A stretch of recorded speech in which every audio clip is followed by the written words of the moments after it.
we're in. You're joining me here in a beautiful moment whilst we're grabbing a photograph with the Z7 back towards Weatherden. And look at this little frame that we've got here. Before we get into the shot, huge thank you to Squarespace for sponsoring today's video. If you want your own website, have a go at Squarespace, do what I did. Straight out the top drawer. I'm on a hike on the way up to Lingmore Fell, which I'll get into in a little bit after this shot because it's quite interesting. But on the way here, it was really gloomy, very cloudy, definitely no light. Just at the start of this hike here, we've got this vista back up towards Weatherden and Swirl How.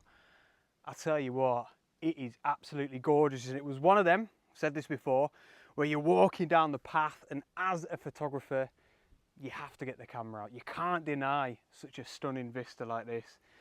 So, really simple, handheld, 1/160th of a second, f11 and ISO 64, and yet stone wall in the foreground, and we've just got this beautiful frame here of this oak tree that leans over Weatherden and Swirl How, and then these fields, you can see, look at all the light, splashes of light, absolutely glorious, and what a start.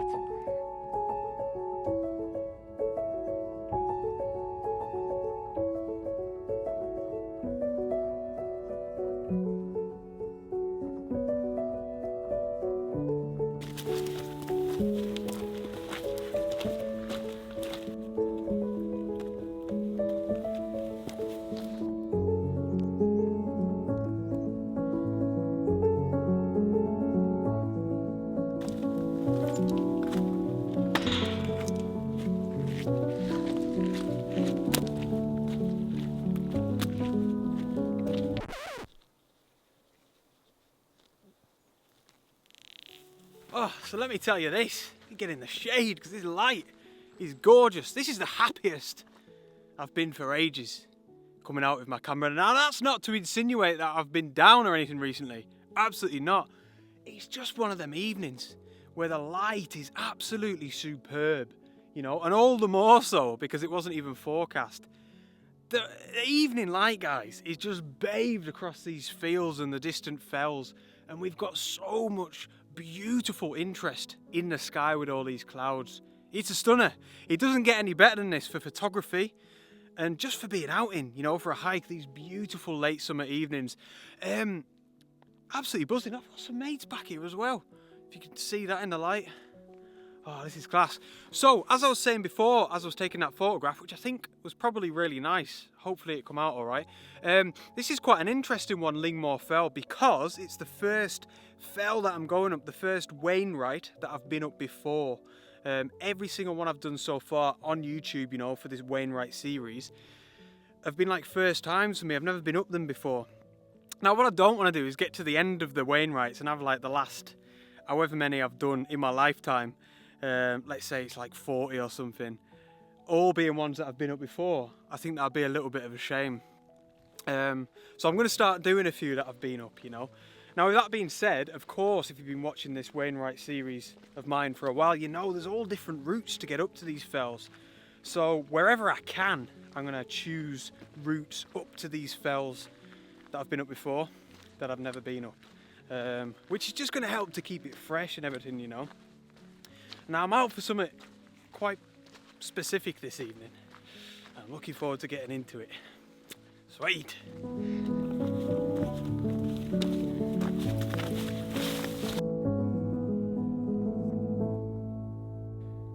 So honestly, guys, it's one of those evenings where I just feel privileged to be amongst this scenery, this beauty. Honestly, what a treat.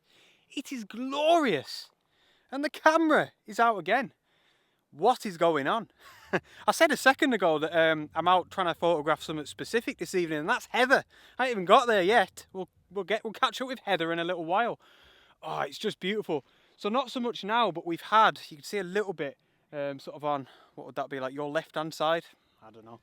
A little bit of side light. And I think, judging by the clouds over here, this may be the last light of the evening. So I'm just trying to make the most of it more than anything.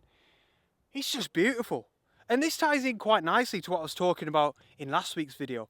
You know, how you should go out go out on a hike and take the obvious photographs because they're there to be taken. This is another example. Look, we've got little Langdale Tarn there, that little body of water. And then we've got the big fells in the background. We've got Blake Rig, Weatherlam and Swirl How again, with some gorgeous clouds sitting on the top of them. Honestly, if you could, you know, list the ingredients of what you'd want for a decent landscape photograph, I could go on and on, you know, side light, foreground interest with these ferns. We've got a body of water, big fells in the background, interest in the sky. We've got villages and buildings and roads for scale, greenery. It's just absolutely beautiful, honestly. So I'm taking the obvious shot at 24mm and I'm sticking little Langdale Tarn in the bottom left hand third of the frame, and then just letting all the fells, the light and the clouds do all the work in the rest of the photograph. It's wonderful, it really is. And then I'm taking a second photograph with the 24-200 zoomed in at about 120mm. And you can't see it now, unfortunately, but we did have some beautiful light up nearer to Swirl How, around about there. Beautiful patches of light, you know. And I was just honing in on that area where we had the nice moody clouds, but then those gorgeous patches of light. Honestly, it was a heck of a contrast. Absolutely glorious. And just like I said, I mean, look at that now. We've got no light down there, still a little bit over there, but I think that might be the last of it. Let's hope not. We shall see. But even if it is, what a treat. And yeah, probably another really good example of why, you know, when you're out on hikes especially, because that's what I'm doing so much recently, obviously, take the obvious photographs. And in fact, this is exactly what I would recommend, is take the obvious shot, you know, wide 24mm generally, isn't it? You shoot wide. That's your obvious shot. Get it in the can, get it on your memory card, and then play around a little bit. It's exactly what I've done there, isn't it? And then I'm zoomed in at 120mm, trying to get something a little bit more original, you know, a little bit more abstract maybe. But I think both of them are going to be pretty decent.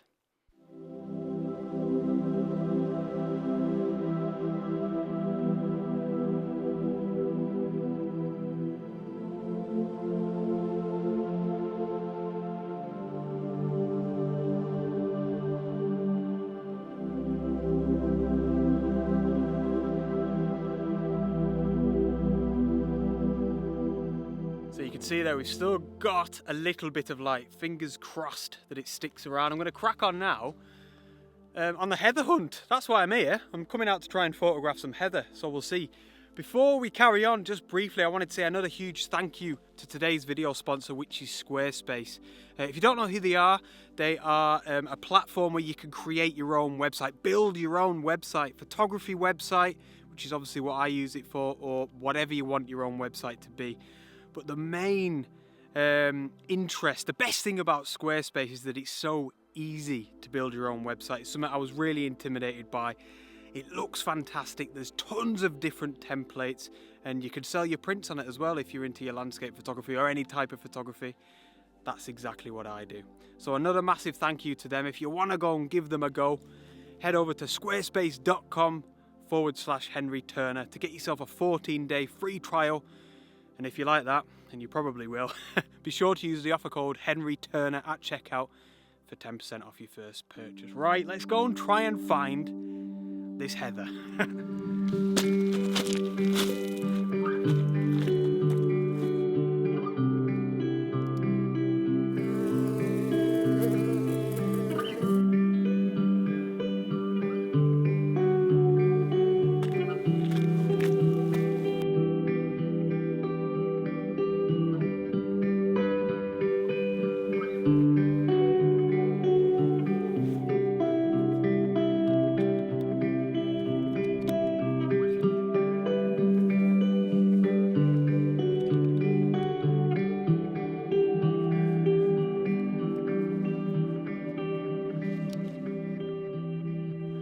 Dark, that, isn't it? Yeah, that'll probably do it. There we go. So, look at this. I can't move for heather now. It's been a success. Well, so far. I've got to take the photograph yet. So I've got my wide angle lens on, and this is what I wanted to talk about in today's video. I made a comment last month sometime. I went up a fell called Melbreck, just up near Crummock Water and Buttermere. And the comment was that I might not take my 14 to 30mm up the fells, up on these hikes, you know, to save a little bit of weight. thinking back, what a wally. I don't really know why I said that. There is a point in there somewhere, I think. I think the point is that I don't use it very often. You know, my 24 to 200, that's such a versatile focal range. It covers so much, you know. 24mm on the Z7 now, full frame, that's really wide. And then 200mm, you know, we can get in tight like I did on probably the last shot that you seen up at Swirl How when we had them patches of light. But I kind of regret saying that, to be honest, because it has its uses. And although it's, you know, few and far between, seldom do I use the 14 to 30 up on the fells. When I do, you know, it's so useful. And this is what I'm kind of doing here. And this is what I wanted to talk about. You can probably even see it here. You see how I've almost got the camera angled downwards, ever so slightly, you know, it's subtle. But this is what I love doing with the wide angle lens up on the fells, is angling downwards and really bringing in the foreground. That's the main word of this whole little speech here, is foreground. Really making it fill the frame, you know. And remember, we can get low down as well. If I wanted to get low down and you know, put a load, just one bunch or a load of heather down in the foreground. In fact, I'll put a photograph up on the screen that I got when I went up Melbreck, where I filled the foreground with some heather shooting with the 14 to 30 lens, really, really wide. And that, in my opinion, is the best use for a wide angle lens, you know, foreground, really making the most of it. Because at the end of the day, 14mm, guys, on the full frame, we're getting on like fisheye. It's an incredibly unnatural sort of like point of view, isn't it? You know, our eyes certainly don't see at 14mm. So it's quite creative to use your wide angle lens. And this is what I love doing with it. So as you can see, angled downwards, but even so, I've still got quite a lot of the sky in because I want it in, you know, it's really interesting. And this is a nice simple photograph. I spoke about this in my last video when I was in North Wales, really using left-right balance in this composition. On the right-hand side, we've got a few of these little rocks you can see down here. Of course, we've got the weight of all the colour of the heather, you know. Filling your frame with weight isn't necessarily just about the size of a physical subject when we're trying to get that left and right balance, you know. All the colour of the heather on the right-hand side of this frame is going to hold so much weight in itself. And then over on the left-hand side, we've got some of the fall down of Lingmore Fell, and it looks fantastic. Really does. It feels nicely balanced, and then we're kind of looking through into this vista, looking back towards Helvellyn. Actually, we're quite lucky. I think we've even still got it now. You can probably see there. Look, we've still got some splashes of light over there in the distance, and then, like I said, the sky is glorious. So I'm shooting at 14mm, loads in the foreground, like I said, f11 and ISO 64. What else? There's another setting in there somewhere. Aperture, shutter speed. Hang on. I know you all like to hear the settings. 1/20th of a second. It's one of them. It doesn't really matter that much, you know. It's just making sure that my histogram isn't clipping that right-hand side, so I can retain the detail in those clouds. Living the dream.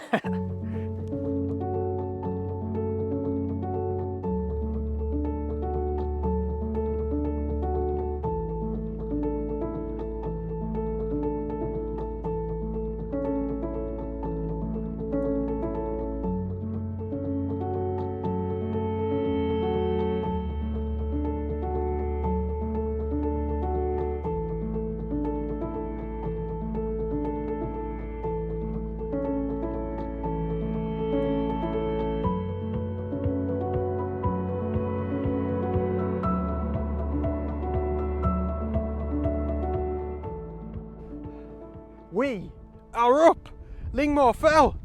Here we go. That's another Wainwright in the can. I'll tell you what, oh, it's windy for starters. I mean, I've been up here before, but this is an easy hike, guys. And if there's a bang for your buck, Wainwright, to beat them all, it has to be Lingmore Fell, or at the very least, all of the ones I've done here on this YouTube channel so far. Yeah, it's took me an hour to get up here. There are other routes that are actually quicker than that as well. The views Madness. Look at this for drama. Back towards the Langdale Pikes.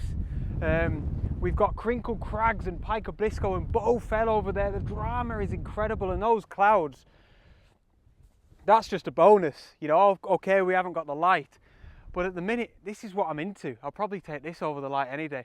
Look back to the Coniston Fells there as well. We've got the drama. He's stunning. So we are around about 25 minutes till the sunset.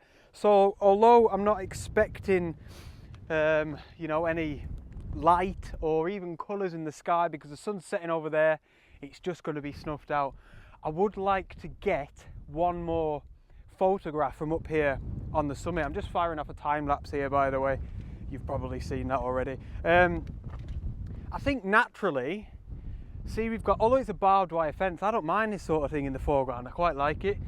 And you can see here that you've got this kind of, I guess it's an old dry stone wall that runs parallel with it. To me, this is just undeniable, you know, beautiful leading line cutting through all of the heather and the slate into all of that drama. That's probably going to be the final composition, to be honest.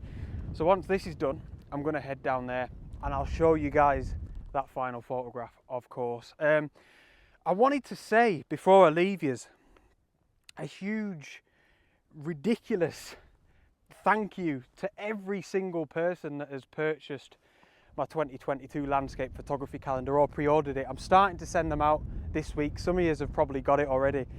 It means the world.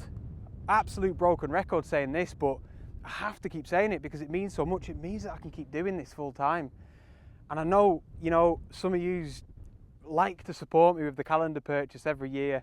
20 quid, you get your calendar, quality product, and it, you know, it supports me so much. Like, thank you very, very much. I've been really overwhelmed this year. I'm going to leave it on pre-order for another week as of this video, and then it's coming off the pre-order, and you'll just have to pay for the postage, and it won't be signed. So yeah, if you want the free shipping, get it within the next week. Yeah, sweet. But thank you so much, and thank you for tuning in. Much appreciated. That's another little babble there. I keep babbling at the end of my videos.